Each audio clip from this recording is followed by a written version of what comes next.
ಹೋಗಿ ಸ್ವಲ್ಪ ಎತ್ತಿಗೆ ಮೇವನ್ನು ಹಾಕಿ ಬರುತ್ತೇನೆ. ನೀನು ಮನೆಯ ಕಡೆ ಸ್ವಲ್ಪ ಅನಾಗಿ ನೋಡ್ಕೋ.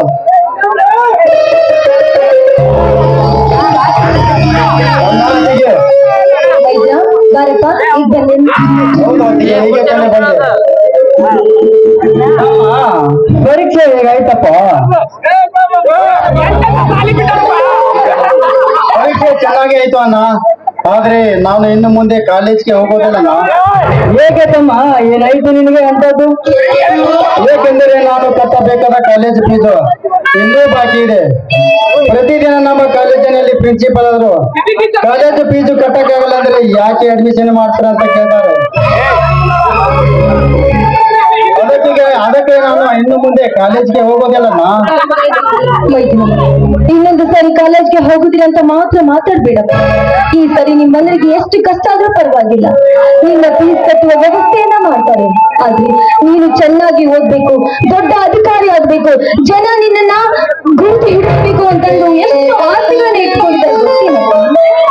ಬೇಡ ಅತ್ತಿಗೆ ಬೇಡ, ಒಟ್ಟಿಗೆ ಒಂದು ಒಪ್ಪತ್ತಿನ ಗಂಜಿಗೂ ಕೂಡ ಗತಿಯಿಲ್ಲದ ನಮ್ಮ ಬಡತನ ಕಿತ್ತು ತಿನ್ನುತ್ತದೆ. ಅಂದ ಮೇಲೆ ಅಣ್ಣ ಎಲ್ಲಿಂದ ದುಡ್ಡು ಕೊಡುತ್ತಾರೆ?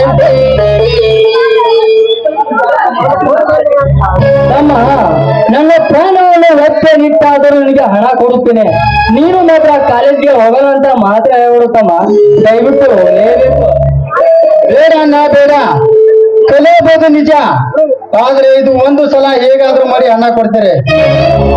ಇನ್ನೊಂದು ಸಲ ಆದ್ರೆ ನಮ್ಮಂತ ಬಡವರಿಗೆ ಹಣದ ಕಷ್ಟ ಬಂದೇ ಬರೋದು.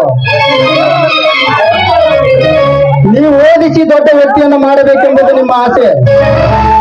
ಆದರೆ ಈ ದುಡ್ಡಿನ ಸಮಾಜದಲ್ಲಿ ನಮ್ಮಂತ ಬಡವರಿಗೆ ನೌಕರಿ ಅಂತೂ ಸಿಗಲು ಸಾಧ್ಯ ಇಲ್ಲ ಅಣ್ಣ.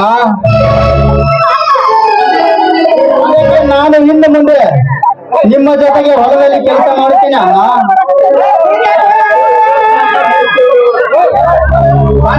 ಅಣ್ಣ ಅತ್ತಿಗೆ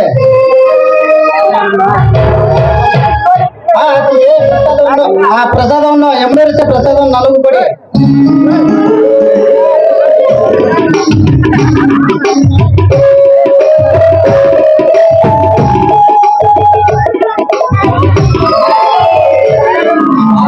ಪಾರ್ವತಿ ಪರಮೇಶ್ವರ ಅಂತ ಕಾಣುತ್ತಿರುವ ನಿಮ್ಮ ಜೋಡಿ ನೋಡಿ ಒಂದು ಹಾಡನ್ನು ಕೇಳಬೇಕೆಂಬ ಆಸೆ ಆಗಿದೆ.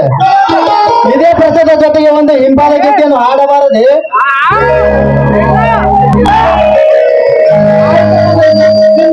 ಎಲ್ಲ ಸೇರಿ ಹಾಡು ನಡೆಯೋಣ.